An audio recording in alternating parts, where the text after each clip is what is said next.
শবে বরাতের মতো এত বড় সওয়াবের কাম, তারপরে মিলাদের মতো এত বড় সওয়াবের কাম, এগুলো আমরা কেন করব না? প্রিয় ভাই, সব করবো না এই কারণে যেহেতু আল্লাহ রাসূল তা করেন নাই, সাহাবায়ে কেরাম তা করেন নাই। আমরা ওই কাজ করতেই পারি না যেই কাজের মধ্যে আল্লাহ রাসূল এবং সাহাবায়ে কেরাম যেটা স্পষ্টভাবে সহিহ হাদিস কর্তৃক প্রমাণিত নয়, আমরা তা করতে পারি না।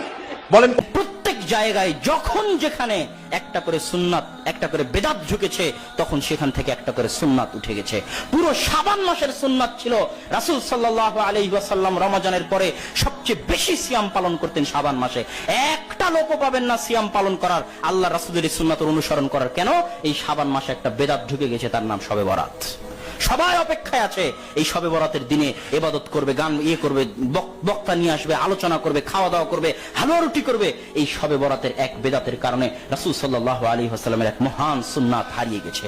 আমাকে এবং আপনাকে সেই সুন্নাত উজ্জীবিত করতে হবে, পুনরায় সেই